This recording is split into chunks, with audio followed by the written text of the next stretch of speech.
సిద్దిపేట జిల్లాలోని ప్రముఖ పుణ్యక్షేత్రమైన కొమరవెల్లి మల్లికార్జున స్వామి కళ్యాణం డిసెంబర్ 14వ తేదీన నిర్వహించనున్నారు ఆలయ అధికారులు. ఈ నేపథ్యంలో స్వామివారి కళ్యాణానికి కావాల్సిన అన్ని ఏర్పాట్లు చేస్తున్నట్లు ఆలయ కార్యనిర్వహణాధికారి వెంకటేశన్ తెలిపారు. ఈ సందర్భంగా మల్లన్న క్షేత్రంలో మీడియాతో మాట్లాడారు.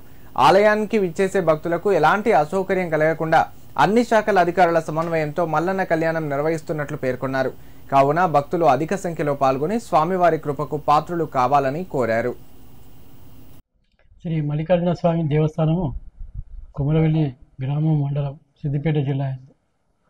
శ్రీ మల్లికార్జున స్వామి యొక్క కళ్యాణం డిసెంబర్ 14 రోజు జరుగుతుంది. కళ్యాణానికి కూడా దాదాపు 30 నుంచి 40 వేల మంది భక్తులు వస్తున్నారు. దాని దృష్ట్యా లాస్ట్ ఇయర్ గతంలో సంవత్సరాల కంటే కూడా ఈసారి కొంచెం ఎక్కువ రావచ్చన్న నెపంతో జిల్లా యంత్రాంగం, జిల్లా పరిపాలనాధికారి, మరి పోలీసు వర్గాలు వీళ్ళందరూ కూడా శనివారం రోజు మీటింగ్ ఏర్పాటు చేసేసి జిల్లా అన్ని లైన్ డిపార్ట్మెంట్ అందరికీ సూచనలు ఇవ్వడం జరిగింది, ఆదేశాలు ఇవ్వడం జరిగింది. దాని ప్రకారం వాళ్ళు తమ ఏర్పాట్లలో నిమగ్నమై ఉన్నారు.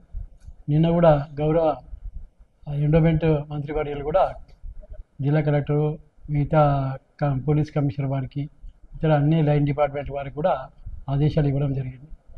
ఇంకా అందరినీ యాక్టివేట్ చేసేసి వాళ్ళ ఏ డిపార్ట్మెంట్ వాళ్ళు ప్రతి సంవత్సరం మాదిరిగా కన్నా ఇంకా ఎక్కువ ఏర్పాట్లు, మెరుగైనటువంటి ఏర్పాట్లు చేయాలని ఆదేశాలు జారీ చేశారు.